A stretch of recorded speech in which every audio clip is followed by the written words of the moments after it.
Once again, I know you are all probably disappointed. What is it, the third LEGO game I've covered in a row that was against the popular demand? Listen, still go check out those other supercuts that I've done, because they are good and they're fun to make. And I'll get to the popular ones eventually. For now though, we're going to cover what I consider to be the worst LEGO game TT Games has ever graced us with. And I do not take that lightly. I might have shat on the LEGO Ninjago movie video game a lot in that series, which you should check out, but that does not hold a candle to this game. This is one of the few LEGO games that broke the sacred formula and paid dearly for it. Its departure from formula is the reason I'm only doing 2 videos for this game, because frankly I cannot rank all the characters like I would for any other LEGO game. Now there are a whopping 205 characters in this game, which is the largest roster of any LEGO game I've covered on this channel. However, the catch here is that none of these characters have abilities. In the game, every character has the same set of tools that you use throughout the story. By the way, the story takes not even 5 hours to complete, and it rushes through the final act in a single cutscene narrated by Lucy, which is such a waste. Anyway, back to the topic at hand. I can't rank these characters because they are all the same, basically, aside from Unikitty and the like characters, since they can't use the items you unlock in the game. I mean, Superman can't even fly, yeah, I'll just rank them right here.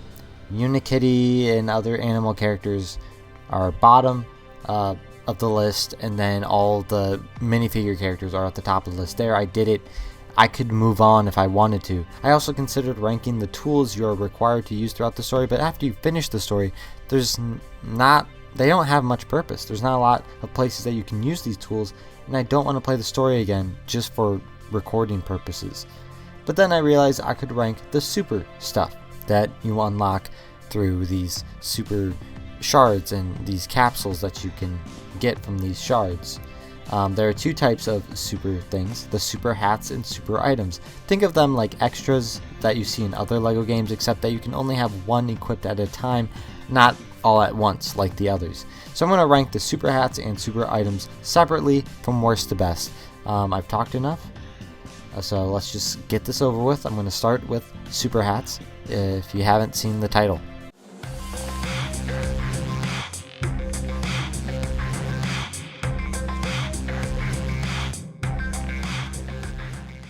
This one is dead last because it just strains my eyes. The description for the super goggles is the following: makes everything look harmonious.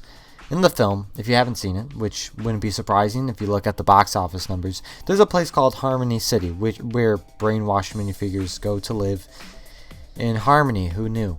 I guess the super goggles is supposed to show you what they see while brainwashed. All of the super hats are red versions of actual hat pieces. And this one is a red version of Robin's hairpiece from the Lego Batman movie. And, well, what you see is what the super goggles do. I guess I probably should have put a warning for those who have with the photosensitive eyes, like myself. But there's nothing flashing, so I think we're good. But in case of seizure, I'm not responsible. Take it up with YouTube. It's not my area of expertise. Let's just move on. My eyes cannot take it anymore.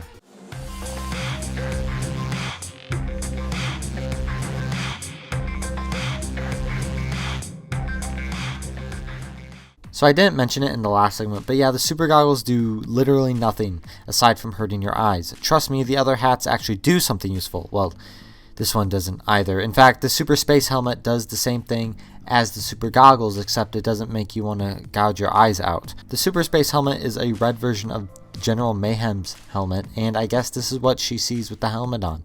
This one doesn't break your eyes, but rather gives your screen a red TV-like filter. While sure, it's better than the super goggles, it still doesn't do anything though. And now I'm just going to assume you all saw the movie, and I'll say that General Mayhem was one of the better aspects of an otherwise disappointing sequel. So disappointing that Warner Bros. Sold the rights to Universal. Introducing the girl-targeted LEGO sets was definitely the right move, and I guess they just took too long to make a sequel.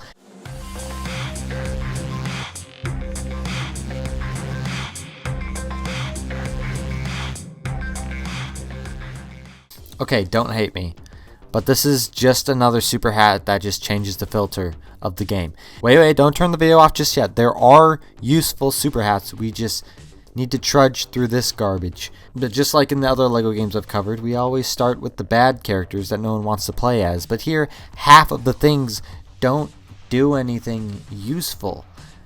But this is the last filter hat, I swear. This is the Super COWL, which is the red version of Batman's cowl. And as you can probably guess, this is what Batman sees, I guess. But, well, I mean, not really, but at least this version of Batman, sure. It looks basically the same as General Mayhem Vision with the Super Space Helmet, but with green instead of red. It reminds me a bit of Screenslaver from Incredibles 2. I don't know, I'm just grasping at straws so I can, draw out that runtime. By the way, check out the supercut of the every character ranked for LEGO Incredibles on my channel. Might as well plug it, I'm gonna just plug it so I can stray away from this crapshoot of a game, even for a moment.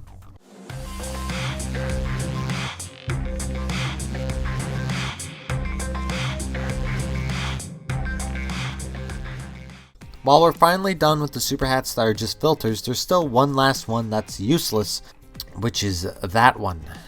I know, out of the 8 hats, 4 of them do not do you any good. This is the super headphones, which is a tad bit interesting despite not actually helping you practically. It's a red baseball cap with headphones.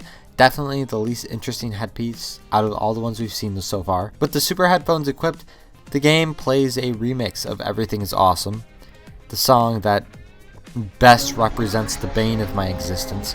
The most interesting part is that all the NPCs and enemies will dance instead of do anything. I'm pretty sure enemies won't attack you with this equipped. Don't quote me on that. I'm sorry, I don't know, I just don't care enough. But yeah, if enemies don't attack, I suppose this super hat isn't completely useless because enemies are kind of just a chore to get through in this game. So if they won't attack you, that's honestly great news.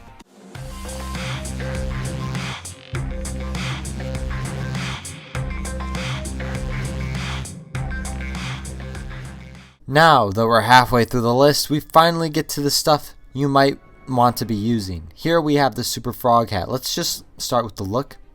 With the past hats, were just red versions of pre-existing LEGO hat pieces. That's not the case here though. It's a 2x2 cylindrical piece with the leaves. Listen, I'd give you an exact piece number, but Bricklink is too hard to navigate with my smooth brain, so let's just deal with that description I gave of it. Also, on top of that piece, there's a red frog, as you can probably see by the footage I have right in front of you. The Super Frog hat makes you jump super high. Who would have thought? While that's nice and all, and I don't mean to take away from the first actually useful hat in this list, but there's an item that's given to you in the story that kind of negates this hat. As I mentioned, characters don't have abilities, but rather you're given an entire set of tools that every character can use. Included in that set of tools is a jetpack. This jetpack is stupid useful, and you don't understand the sincerity of that until you've played the game. The jetpack is OP, and it takes you a whole lot higher than the Super Frog hat. Sorry, not sorry.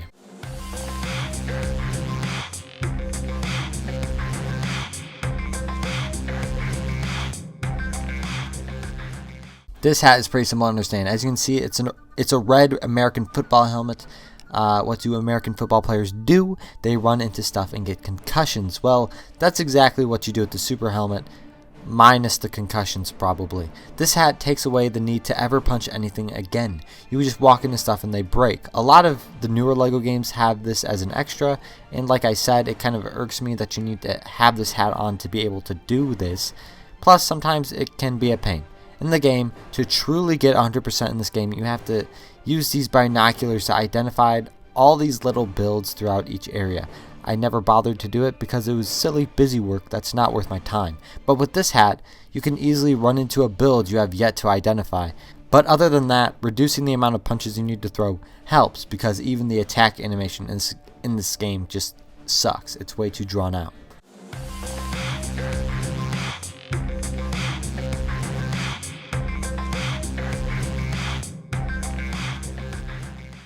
So here they are. These last two hats are the only two you will ever use consistently. A staple of every LEGO game is the stud multiplier. What's so great about the past LEGO games is that you can stack stud multipliers, which totally breaks the economy of the game. Hell, in LEGO Star Wars The Complete Saga, with all stud multipliers on, the value of one silver stud went from 10 to 38,400. That's well over halfway to True Jedi for most levels, and makes the ghost characters look not so expensive. The same was done for a lot of LEGO games. Well, you know, the super top hat is the stud multiplying hat, if you didn't get where I was going with that. Although, it's only double and not 3,840 times its worth. That's a shame. I'm sorry. I know criticizing the amount of stud multiplication is dumb. I don't mean to just trash on this game willy-nilly like I am, but come on. Was any effort put into this game at all? All 3 boss fights were the same thing. I'm not joking. It was the giant Duplo monsters, and they all had the same, like, way to defeat them. It was, yeah.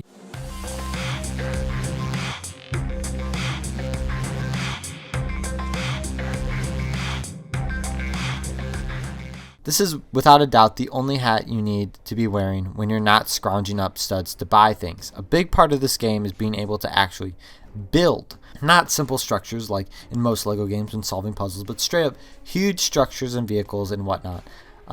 It's actually the closest thing in this game that's actually good. You aren't building them yourselves, but it's like blueprints for these giant structures and whatnot. The Cis Apocalypse Star area is just an open space for you to put your builds. I think you're supposed to make it nice, but as you can see, that's definitely not the case here. The catch, though, is that you have to have enough bricks to build things, and if you don't, you either have to get them from breaking objects or buying them with studs. I found that very sucky, but the Super Builder's hat fixes all of that. Building things took no bricks and therefore no studs. Cis Apocalypse Star had a whopping 40 gold bricks for its area, way more than any other, and a grand majority of these gold bricks were for building certain structures for these NPCs, so don't even think about doing those until you get the Super Builder's hat like I did. So there's every super hat ranked for LEGO Movie 2 video game. Moral of the video, the only 2 that are worth your time are the Super Top Hat and the Super Builder's hat, and yeah, that's pretty much it. Next is the Super Item ranked for this game, where you will no doubt see me even more criticism of this game from me, so watch out for that. But until then, like, comment, subscribe, do whatever you YouTube viewers like to do, because I need you to do it. Don't skip the ads either.